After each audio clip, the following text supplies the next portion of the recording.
Hello student, welcome to our channel Sigma Educational Academy. I am your Adi sir. Student, please first subscribe our channel and click on the bell icon so that you can get the latest update of our lecture, and please share the link to your friends so they can also enjoy the lecture in their home, so the coronavirus deadly situation will not affect them in their study.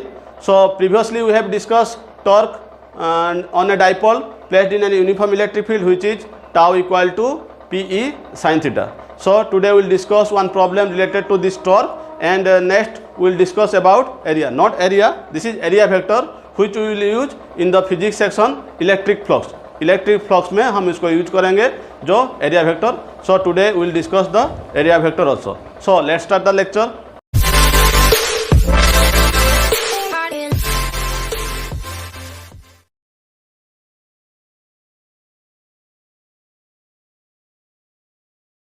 So previous class हम लोग discuss किए थे torque produce on a dipole placed in an uniform electric field. So उसका जो formula था, torque vector is equal to P cross E, और we can say magnitude of torque equal to PE sine theta, PE sine theta. So इसके basis में आज हम एक problem करेंगे जो NCERT एक्सरसाइज 1.10. तो प्रॉब्लम क्या है? सो स्टूडेंट क्या सोचते हैं कि प्रॉब्लम है मतलब बहुत टफ है. जो थियोरेटिकल फिजिक्स है वो ठीक है, अप टू डेरिवेशन वो भी ठीक है, बट प्रॉब्लम है तो वो नहीं हो सकता. वो दिमाग में पहले ऐसे सोच लेते हैं कि वो नहीं हो सकता. So let's start with that problem with a easy process. Now this is the problem 1.10.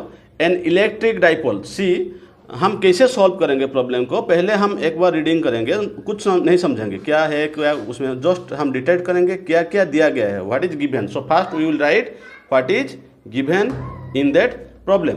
So first thing, an electric dipole with dipole moment we know this is P is the dipole moment. So P is given 4 × 10⁻⁹ cm. Oh, this is not cm, this is coulomb into meter. Cm means, capital C means coulomb and m means meter. Okay, then again we will continue.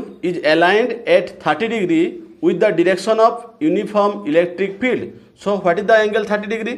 This is the angle made by the dipole moment with electric field. So the angle theta, you can say this is the angle between dipole moment and electric field, or I can say this is 30 degree.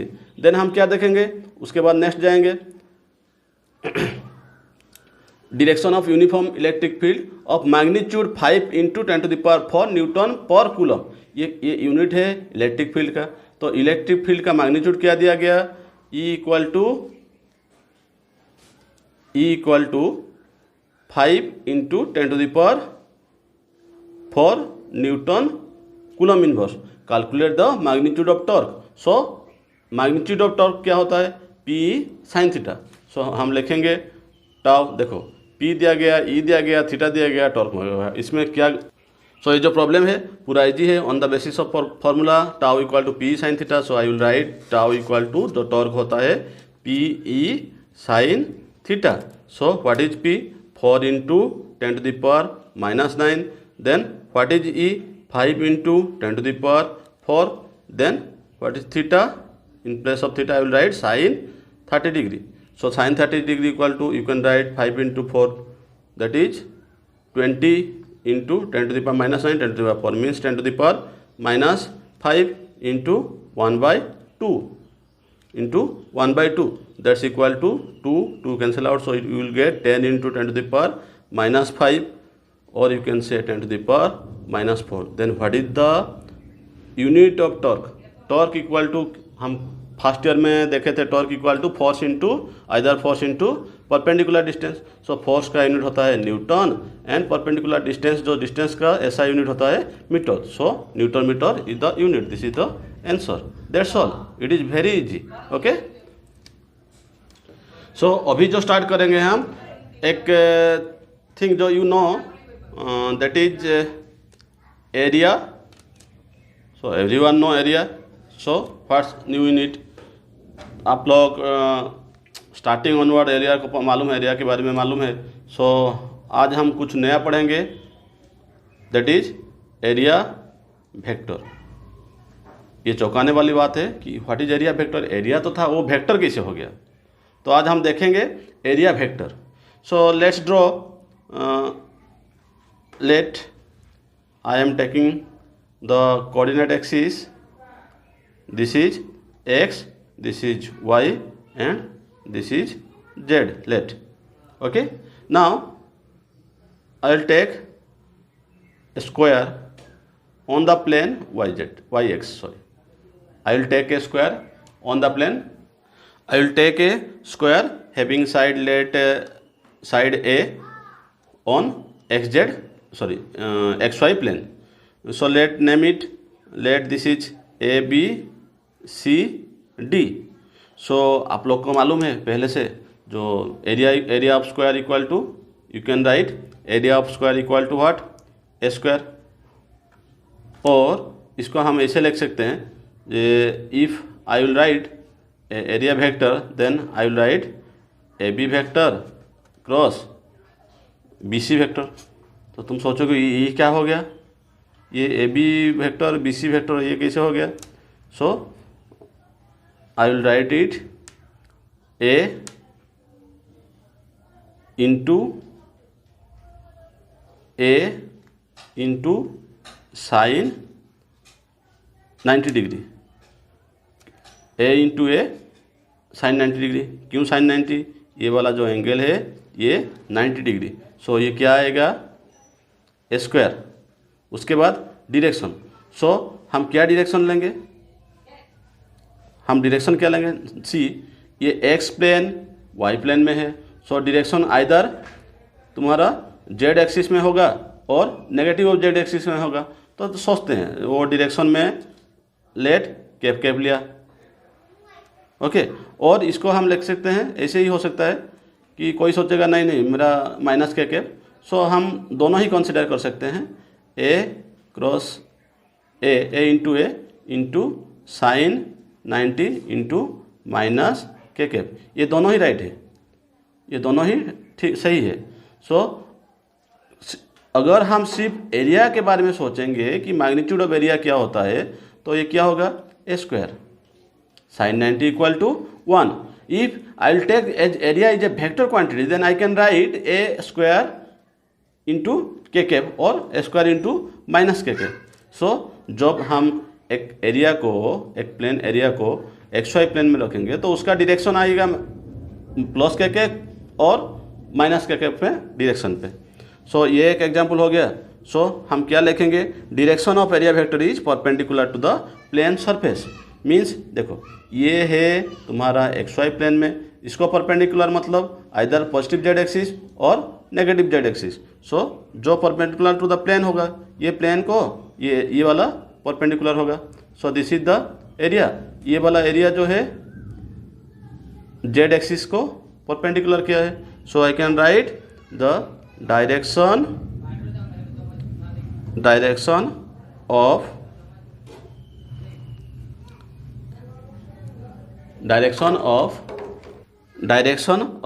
Area vector is perpendicular to plane surface, plane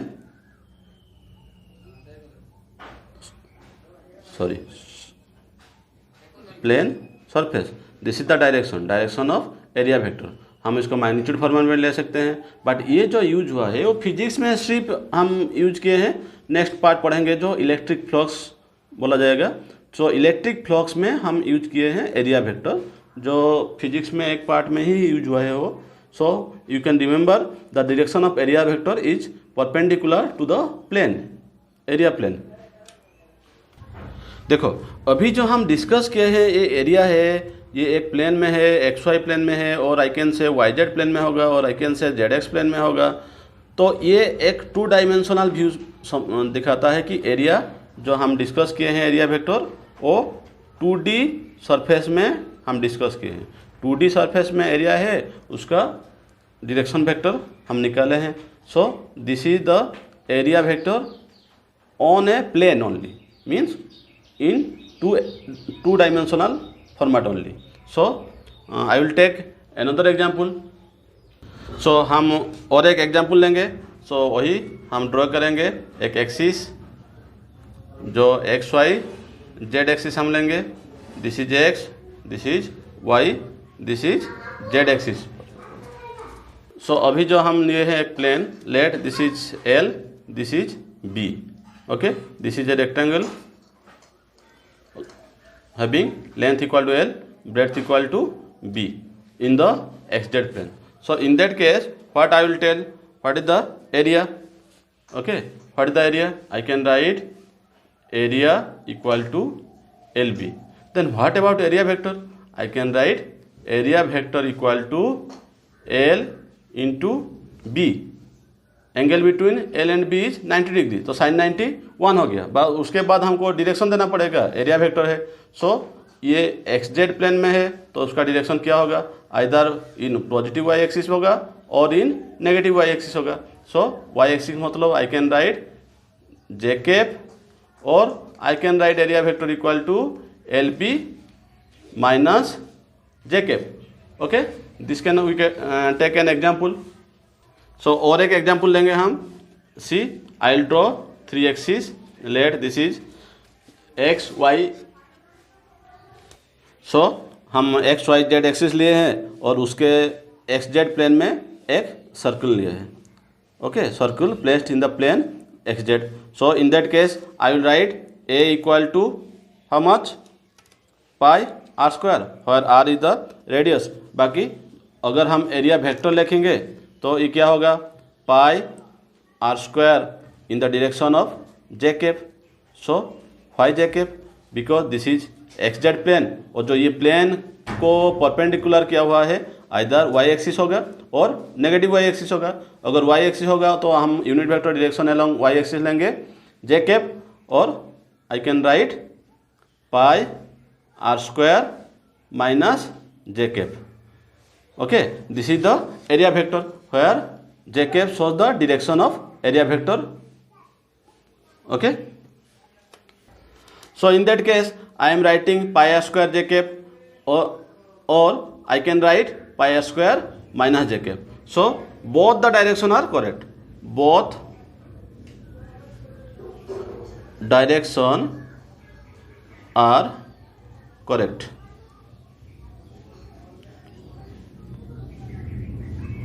both direction are correct. So ये जो हम discuss किए हैं वो जो area है एक plane में है उसका direction perpendicular to the surface जो हम डिस्कस किए हैं. उसके बाद हम देखेंगे वो जो बोला मैं वो 2 डायमेंशनल है. उसके बाद जो हम एरिया देखेंगे 3 डायमेंशनल. 3 डायमेंशनल में क्या होगा? तो हम एक ड्रॉ करेंगे 3D structure. Okay, 3D structure draw करेंगे. लेट मैं ड्रॉ कर रहा हूँ एक cylinder. Let I am drawing a cylinder, right? This is the structure of a cylinder. Okay, this is the structure of a cylinder. तो cylinder का जो plane है एक कर्व सरफेस एरिया है और upper circle and lower circle, right? तो ये है 3 डायमेंशनल स्ट्रक्चर. तो हम देखेंगे ये जो ऊपर वाला एरिया का जो एरिया वेक्टर आएगा वो क्या होगा? वो perpendicular to the upper surface. This is the direction of area vector for upper surface. And if I will draw the area vector for lower plate base part, so this is the direction of area vector. Okay, बाकी जो curve surface area है हम देखेंगे side में क्या होगा. तो इस कर्व को क्या होगा? परपेंडिकुलर होके निकलेगा. ओके, ये साइड में भी ऐसे इस साइड में जाएगा. तो बेसिकली देखा जाए तो क्या होता है, इधर जो एरिया वेक्टर हम डायरेक्शन लेंगे वो always outward from that 3D surface, always outward, not inward. In 2D surface we have taken that direction of area vector is both the direction, either plus j cap और minus J cap. But in 3D structure में हम देखेंगे वो area जो direction of area होता है वो always outward, inward नहीं होता है, आउटवर्ड होता है। जो 3D स्ट्रक्चर से आउटवर्ड होता है एरिया वेक्टर।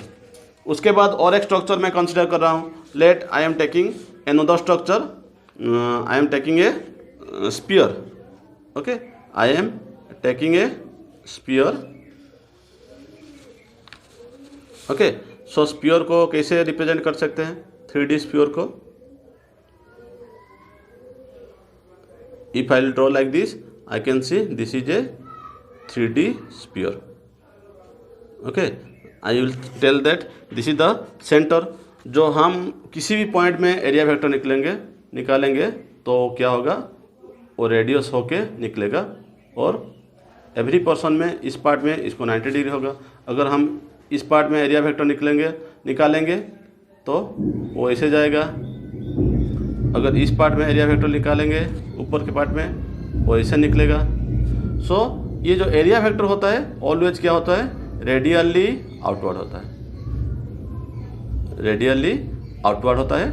और ये जो बाहर वाला सरफेस है उसको परपेंडिकुलर, इस पॉइंट में हम एक ट्रांजेंट ड्रॉ करेंगे, वो टांजेंट को परपेंडिकुलर होके निकलेगा। जो टांजेंट को जो परपेंडिकुलर होके निकलेगा उसको हम अंदर से तरफ खींचेंगे तो वो सेंटर होके निकलेगा। So this is all about the area vector for 2D plane और for close surface, any closed surface. You can say it is a sphere, you can say it is a cylinder, or you can say any cube structure. So after that we will study about the flux where we will use the area vector. So I think you should clear about area vector. If you have any doubt, you can contact me on my WhatsApp number, or you can message me in the inbox. So that's it.